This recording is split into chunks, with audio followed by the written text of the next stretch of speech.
नमो नमः। शारदा शारदाम्भुजवदना वदनाम्बुजे सर्वदा सर्वदास्माकं सन्निधिं क्रियात्। आज राजस्थान संस्कृत अकादमी के द्वारा संस्कृत वाङ्मय में धर्म इस विषय पर व्याख्यान प्रस्तुत करने के लिए मुझे अवसर मिला है। मैं यथामति इस पर प्रकाश डालना चाहता हूँ। ऋग्वेद विश्व का सबसे प्राचीनतम ग्रंथ है। विश्व साहित्य में सबसे प्राचीन ग्रंथ यदि उपलब्ध होता है तो वह ऋग्वेद उपलब्ध होता है। इसलिए विश्व की संस्कृतियों में सबसे प्राचीन संस्कृति भी भारतीय संस्कृति मानी जाती है। भारतीय संस्कृति की अपनी विशेषताएं हैं। इन विशेषताओं के कारण से यह संस्कृति विश्व में अपना विशिष्ट महत्व रखती है। प्रत्येक मनुष्य अपना जीवन यापन करने के लिए पुरुषार्थों के माध्यम से अपने जीवन को सफल बनाता है। भारतीय संस्कृति में 4 पुरुषार्थ माने गए हैं: धर्म, अर्थ, काम और मोक्ष। इन 4 पुरुषार्थों में धर्म, अर्थ और काम ये 3 साधन माने गए हैं और साध्य माना गया है मोक्ष। अतः इस त्रिवर्ग की यदि सही प्रकार से मनुष्य पहचान कर ले, अपने जीवन में इन त्रिवर्ग को ढाल ले, तो परम पुरुषार्थ मोक्ष को प्राप्त करने में सुकरता रहती है। धर्म शब्द बड़ा व्यापक है। जैसा कि धर्म शब्द की व्युत्पत्ति आती है ध्रियते जनहि इति धर्म है। लोगों के द्वारा जिसको धारण किया जाता है वो धर्म कहलाता है। अथवा धरति विश्वम इति धर्म है। जो विश्व को धारण करता है वो धर्म कहलाता है। और इसीलिए उपनिषद वाक्य है धर्मो विश्वस्य जगतः प्रतिष्ठा। धर्म संपूर्ण संसार की प्रतिष्ठा है। अतः धर्म के विषय में हम कुछ विचार करना यहाँ चाहेंगे। धर्म शब्द का विवेचन मुख्यतः भारतीय संस्कृति में इसका जो मूल माना जाता है वो वेद को माना जाता है। वेदः स्मृतिः सदाचारः स्वस्य च प्रियमात्मनः एतम चतुर्विधम प्राहु साक्षात् धर्मस्य लक्षणम। धर्म का स्वरूप साक्षात रूप से वेद को माना जाता है।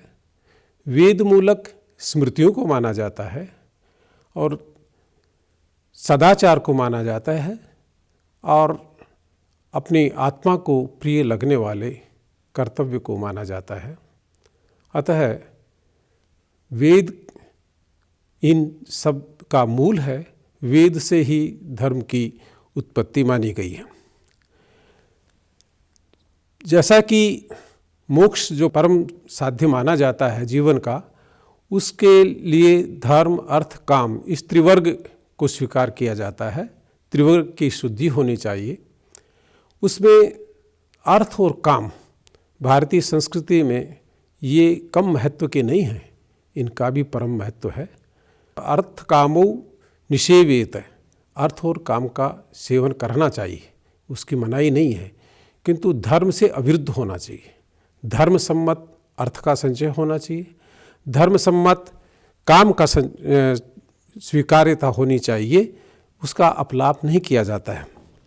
इसलिए अर्थ के बारे में कहते हैं अक्लेशेन शरीरस्य कुर्वीत धन संचयम।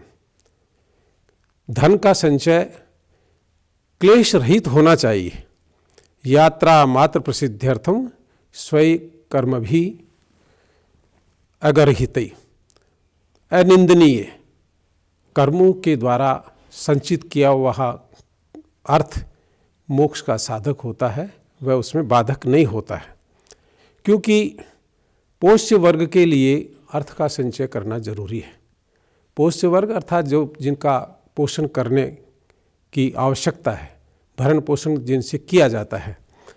पोष्य वर्ग में गिनाया गया है माता, पिता, गुरु, भार्या, प्रजा, दीन और जो आश्रित लोग हैं, अभ्यागत और अतिथि, इन लोगों का पोषण करना चाहिए, इन लोगों को आदर देना चाहिए। इनका आदर करने के लिए, इनका भरण पोषण करने के लिए अर्थ की आवश्यकता होती है। वो सदर्थ माना जाता है, शुद्ध अर्थ माना जाता है, उसका संचय करना चाहिए। सर्वेषामेव शोचानाम अर्थ शोचम विधीयते, यह भी मनु का वाक्य है। अर्थ की शुद्धि सबसे ज़्यादा शुद्धि मानी जाती है। मिट्टी और जल से शुद्धि करना ये बाह्य शुद्धि है, किंतु यदि आत्मिक शुद्धि मानी जाए तो अर्थ में शुचिता होना बहुत ज़रूरी है। इसलिए सर्वेषामेव शोचानाम अर्थ शोचम विधीयते, सबसे पवित्रता अगर बरतनी है तो अर्थ के संचय में बरतनी चाहिए। इसी तरह से काम का सेवन भी धर्म सम्मत होने पर स्वीकार्य माना गया है। काम का सेवन करना चाहिए। सम्यक संकल्प जय कामो धर्म मूलमिदं स्मृतम, हमारा संकल्प सम्यक होना चाहिए, शुद्ध होना चाहिए, सही भावना से किया हुआ संकल्प होना चाहिए, परोपकार की भावना से किया हुआ संकल्प होना चाहिए। उस संकल्प से जन्य जो कामना है, इच्छा है, वो धर्म का मूल मानी जाती है, उससे कोई अधर्म नहीं है। धर्मार्थ कामः सममेव सेव्यः, धर्म, अर्थ और काम इनको समान रूप से अपनाना चाहिए।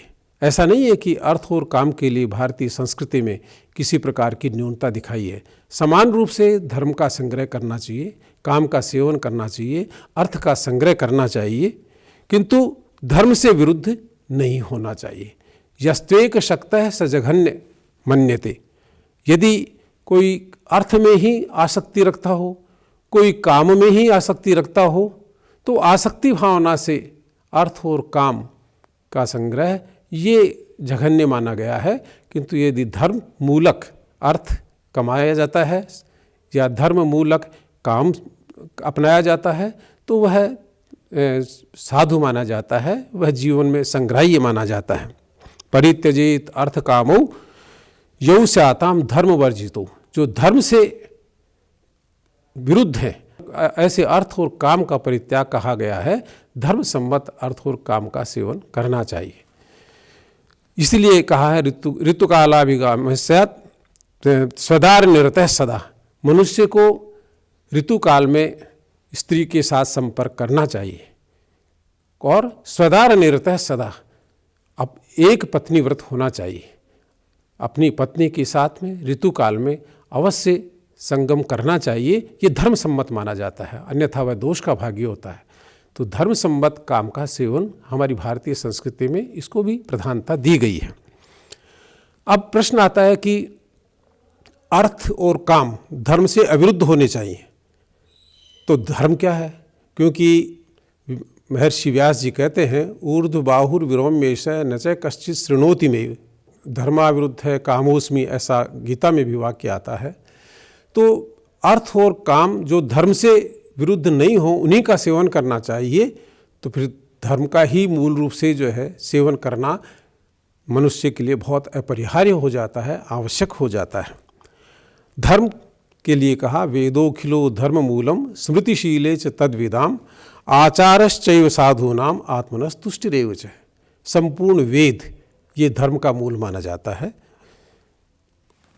ऐसे ही वेद सम्मत जो स्मृति है, मनुस्मृति, याज्ञवल्क्य स्मृति इत्यादि जो स्मृतियां हैं, ये धर्मशास्त्र के ग्रंथ हैं। इनके अनुसार आचरण करना धर्म माना जाता है। वेदज्ञ विद्वान, स्मृति के रचनाकार जो महर्षि हुए हैं, उनके शील को स्वभाव के अनुसार स्वभाव को धारण करना ये धर्म का मूल माना जाता है। आचारश्चैव साधूनाम, और वेदज्ञ विद्वानों, स्मृति के महर्षियों के का जो सदाचार है उसके अनुसार हमें भी आचरण करना चाहिए। ये धर्म का स्वरूप माना गया है। इसी तरह से मनुस्मृति में धर्म के कुछ लक्षण बताए गए हैं जो आचरण पर आधारित हैं। धैर्य मनुष्य को धारण रखना चाहिए, क्षमा का भाव मनुष्य के अंदर होना चाहिए, दम होना चाहिए अर्थात मन का निग्रह होना चाहिए, अस्थिर होना चाहिए, जो परद्रव्य, दूसरे के द्रव्य का अपहरण करने का स्वभाव नहीं होना चाहिए। बाह्य सूची होनी चाहिए और आंतरिक सूची भी होनी चाहिए। इंद्रियों पर निग्रह होना चाहिए, विषयों में अत्यधिक आसक्ति नहीं होनी चाहिए। धी अर्थात ज्ञान में शास्त्रों का ज्ञान भी आवश्यक है, शास्त्रों का अनुशीलन करना चाहिए, जो कि हमारे जीवन में रचे पचे हैं। हम भले शास्त्र नहीं पढ़े, किंतु स्मृतियों के माध्यम से व्यवहार में उन शास्त्रों का अनुसरण मानव मात्र में जो है वो निहित भी है।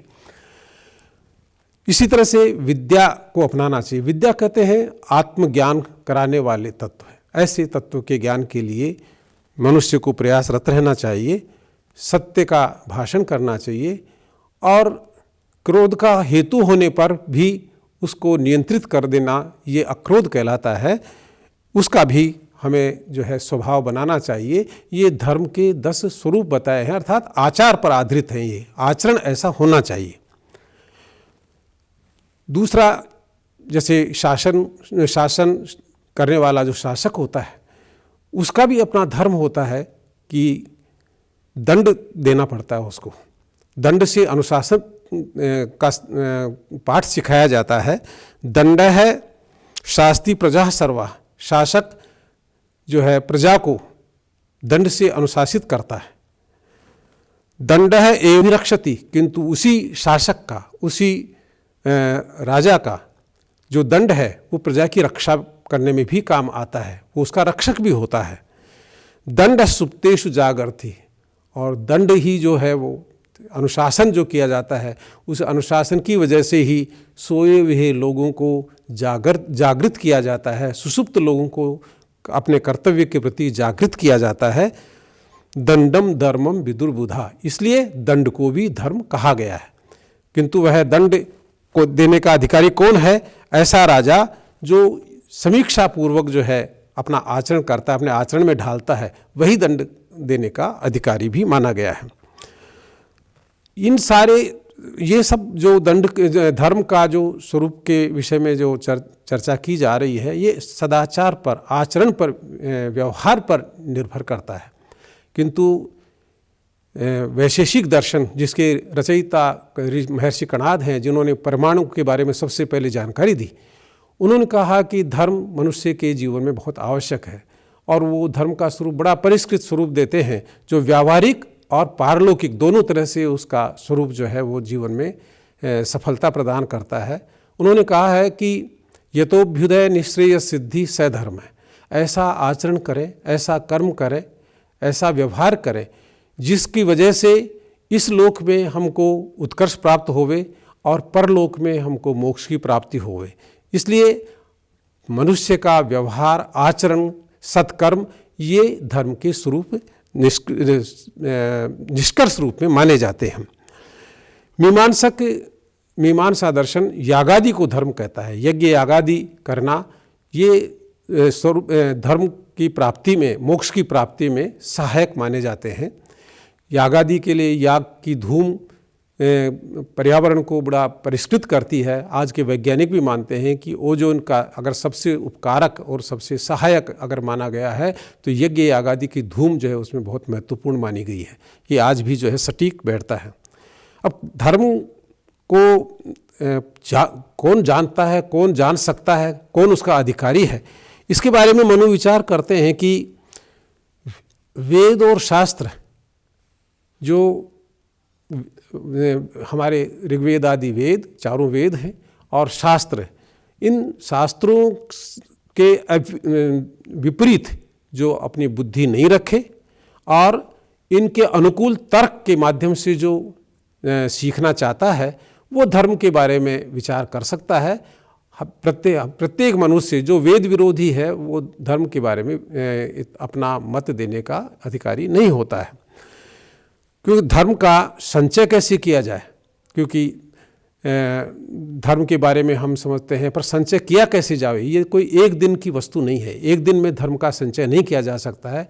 इसके लिए बहुत अच्छा मनु जी ने जो है उदाहरण प्रस्तुत किया है। जैसे दीमक, वो अपना नित्य प्रति थोड़ा थोड़ा मिट्टी का कण जुटा करके और ऐसा एक अपना परिष्कृत और मजबूत आवास बना लेती है जिसको बांबी बोलते हैं, और उससे किसी को, दूसरे को, प्राणी को पीड़ा भी नहीं पहुंचती है।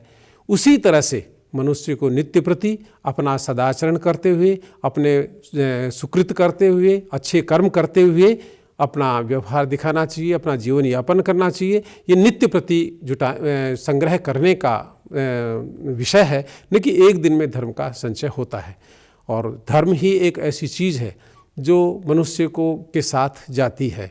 एक एव सुहृद धर्म निधने पिनुयात, यह एक मात्र ये धर्म ही है जो मनुष्य का निधन होने पर उसके साथ जाता है, और मनुष्य के साथ में कुछ भी नहीं जाता है।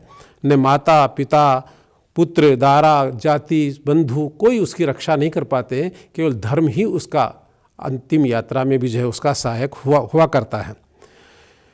धर्म आचरण की वस्तु है, न कि केवल ज्ञान मात्र से या उपदेश मात्र से धर्म की प्राप्ति होती है। कहा गया है कि ज्ञानम भारः क्रियाम विना।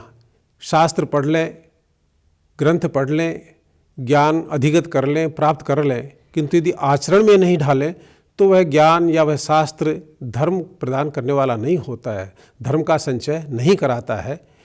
शास्त्राण्यधीत्यापि भवन्ति मूर्खाः यस्तु क्रियावान पुरुषः स विद्वान। अर्थात शास्त्र पढ़ कर के बड़े बड़े विद्वान हो जाते हैं, किंतु वो भी मूर्ख रह जाते हैं। शास्त्राण्यधीत्यापि भवन्ति मूर्खाः यस्तु क्रियावान पुरुषः स विद्वान। इसलिए जो शास्त्र पढ़ा उनमें जो ज्ञान निहित है उस ज्ञान को हमने अधिगत किया, प्राप्त किया, और उसके अनुरूप यदि हम आचरण करते हैं तो वह आचरण ही धर्म कहलाता है, वही धर्म कोटि में व्यवस्थित होता है। और भारतीय संस्कृति में जो धर्म का स्वरूप बताया गया है वो कभी भी, कहीं भी, किसी भी काल में सांप्रदायिक नहीं रहा है। ये एक पता नहीं कैसे षड्यंत्रकर्ताओं ने एक धर्म शब्द पे इतना बतंगड़ बना दिया जाता है, किंतु भारतीय संस्कृति में या संस्कृत वाङ्मय में धर्म का कोई विकृत रूप है ही नहीं। जिन धर्म के स्वरूप के बारे में हमने चर्चा की है वो आचरण परक है।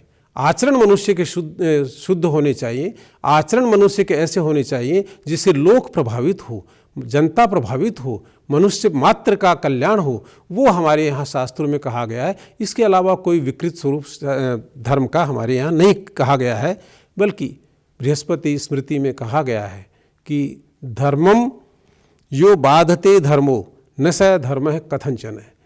यदि धर्म किसी दूसरे धर्म को बाधित करता है तो वो धर्म नहीं कहा जाता है, वो धर्म कहने की कोटि में नहीं आता है। अविरोधितु यो धर्म, वो सभी धर्मों का, सभी मनुष्यों का अविरोधी हो, जिसमें कोई विरोध का भाव नहीं आता हो, वही वास्तव में धर्म कहा जाता है। ये खुद स्मृतिकार कह रहे हैं, बृहस्पति स्मृतिकार कह रहे हैं। अतः भारतीय संस्कृति में या संस्कृत वाङ्मय में जो निरूपित किया गया धर्म है वो धर्म आचरण परक है, श्रेष्ठ कर्तव्य परक है, और गुणों का आधान करता है, दुर्गुणों को हटाता है, ऐसी ही शिक्षा उसमें दी जाती है। वो मनुष्य मात्र के लिए है, कोई एक व्यक्ति के लिए नहीं, किसी एक संप्रदाय के लिए नहीं, किसी एक पंथ के लिए नहीं। जो भी मनुष्य उसका आचरण करेगा वह उत्तम कोटि को प्राप्त होगा, इस लोक में भौतिक उत्कर्ष को प्राप्त करेगा, और जो परलोक मानते हैं तो उनको परलोक का सहायक होगा, परलोक में सद्गति प्राप्त कराने वाला वह माना जाता है। और धर्म, अर्थ, काम, ये तीन जो त्रिवर्ग कहलाते हैं, मोक्ष के साधक माने जाते हैं, पुरुषार्थ, इन त्रिवर्गों के आधार पर ही मनुष्य को गृहस्थ धर्म अपनाने में श्रेष्ठता बताई गई है। हमारे यहाँ 4 आश्रम माने गए हैं, ब्रह्मचर्याश्रम, गृहस्थाश्रम, वानप्रस्थाश्रम, संन्यासाश्रम। इनमें से ब्रह्मचर्याश्रम में ज्ञान का अर्जन किया जाता है। वानप्रस्थ आश्रम में व्यक्ति गृहस्थ आश्रम से अपना दायित्व निभाने के बाद में वानप्रस्थ आश्रम में वह निर्जन एकांत में रहकर और तत्व ज्ञान करने के लिए जो है वह एकांकी जीवन बिताने के लिए निकल जाता है। संन्यास आश्रम में वह केवल मोक्ष की तरफ जो है उन्मुख हो जाता है। किंतु गृहस्थ आश्रम एक ऐसा आश्रम है जिसमें ब्रह्मचर्य आश्रम के, वानप्रस्थ आश्रम के और संन्यास आश्रम के व्यक्तियों का सबका सेवा करना उसका धर्म होता है। इसलिए गृहस्थ आश्रम को सबसे श्रेष्ठ माना गया है। वो इसी वजह से माना गया है क्योंकि धर्म, अर्थ और काम ये त्रिवर्ग इसी की प्रेरणा देते हैं कि मनुष्य मात्र की सेवा करना ये हमारा परम धर्म है। अहिंसा परमो धर्म है, ऐसा एक प्रेरक वाक्य है। और महाभारत में आता है, धारणात् धर्म मित्याहु धर्मो धारयते प्रजा यह स्यात् धारण संयुक्त है स धर्म इति स्मृतः। कि एक प्रसंग आता है कि जिस समय कर्ण के साथ में अर्जुन का युद्ध हो रहा था, पांडवों का युद्ध हो रहा था, तो युद्ध होते होते अर्जुन को युधिष्ठिर सम्रांगण में दिखाई नहीं पड़ते हैं। उन्होंने अपने बड़े भाई भीम से कहा कि भैया युधिष्ठिर ने दिखाई नहीं पड़ रहे हैं, आप उनकी तलाश करें। भीम ने इधर उधर दृष्टि फैलाई और उनको दिखाई नहीं पड़े, तो उन्होंने अर्जुन को आदेश दिया, क्योंकि अर्जुन भीम से छोटा था, उनको आदेश दिया कि आप जाएं तुरंत और युधिष्ठिर का पता लगाएं, युधिष्ठिर कहाँ हैं। उन्होंने अपने सारथी श्री कृष्ण भगवान के साथ में यह वो एकदम दौड़े और जहाँ युधिष्ठिर थे वहाँ तलाश करते करते पहुँचे। उन्होंने जाकर के कहा, भैया आप दिखाई नहीं पड़ रहे थे, हमें बड़ी चिंता हो गई, हम व्याकुल हैं। युधिष्ठिर ने उनको फटकारा। युधिष्ठिर ने कहा, तुम युद्ध छोड़ करके कैसे आ गए? ये तुम्हारा धर्म था कि युद्ध में तुमको रहना चाहिए था। तो उन्होंने अपना अतिशयोक्ति में अर्जुन को एक वाक्य ऐसा भी कह दिया कि धिक्कार है तुम्हारे गांडीव को, जो तुम इसको लेकर के यहाँ आ गए और तुम युद्ध भूमि से दौड़ आए। तब एकदम जो है अर्जुन आवेश में आ गया और कुछ ऐसा अनिष्ट करने के लिए, युधिष्ठिर का अनिष्ट करने के लिए तत्पर हो गया। भगवान कृष्ण ने उपदेश दिया कि धारणा धर्म मित्याहु धर्मो धारयते प्रजा यह स्यात् धारण संयुक्त है स धर्म इति स्मृतः। तुम्हारा इस समय ये धर्म नहीं है। ये जो विश्व को धारण करने वाला है, जो तत्व है, इस समय तुमको धारण करने योग्य वस्तु है कि युद्ध में अपना पराक्रम दिखाना, न कि किसी का वध करना, किसी अपने इष्ट का विनाश करना। ये तुम्हारा धर्म नहीं है। इसलिए धर्मो धारयते प्रजा, ये प्रजा जो है वो धर्म जो है वो प्रजा को धारण करता है। तुम्हें एक विशाल हृदय होकर के अपने लक्ष्य की ओर चलना चाहिए। ये उस समय का वाक्य महाभारत में कहा हुआ है। तो उस प्रेरणा से, श्री कृष्ण की प्रेरणा से अर्जुन वापस आए और युद्ध में उन्होंने अपना पराक्रम दिखाया। आचार्य भर्तृहरि एक जगह समझाते हैं कि आहार निद्रा भय मैथुनम च सामान्य में तत् पशुभिर्नराणाम धर्मो हि तेषाम अधिको विशेष है धर्मेण हीना पशुभिः समाना। और सब आहार, निद्रा, भय, मैथुन, ये सब तो प्राणियों में, सभी प्राणियों में समान है, मनुष्य में और पशुओं में भी समान है। फिर मनुष्य को पशुओं से या दूसरे प्राणियों से अलग करके जो देखा जाता है, वो क्यों देखा जाता है? तो उसके लिए कहा धर्मो हि तेषाम अधिको विशेष है। अन्य प्राणियों की अपेक्षा मनुष्य में धर्म विशेष होता है और प्राणियों में धर्म की मात्रा ऐसी नहीं होती है। धर्म को परिभाषित किया कि धर्म क्या है, कि धर्म विवेक है। मनुष्य में विवेक होता है, कर्तव्य और अकर्तव्य का विवेक होता है। क्या करना चाहिए, क्या नहीं करना चाहिए, ये विवेक मनुष्य में प्रबल होता है। दूसरे प्राणियों में इतना विवेक नहीं होता है। इसलिए धर्मो हि तेषाम अधिको विशेष है धर्मेण हीना पशुभिः समाना। यदि मनुष्य में धर्म का संचय नहीं है, यदि धर्म की मात्रा नहीं है, तो पशु में और मनुष्य में कोई अंतर नहीं माना जाता है। इसलिए वहाँ धर्म को परिभाषित किया गया विवेक के रूप में। और ये विवेक, कर्तव्य और अकर्तव्य का विवेक मनुष्य को कहीं ढूंढना नहीं पड़ता है। प्रमाणम अंतःकरण प्रमाणम, इसका प्रमाण खुद का अंतःकरण है, उसकी आत्मा साक्षी देती है, वही कार्य करना चाहिए। और आत्मा गलत कार्य के लिए साक्षी नहीं देती है, अधर्म के लिए साक्षी नहीं देती है, धर्म के लिए ही साक्षी देती है। और धर्म धारण करने की वस्तु है। इसका एक भर्तृहरि ने और भी बड़ा बढ़िया उदाहरण दिया।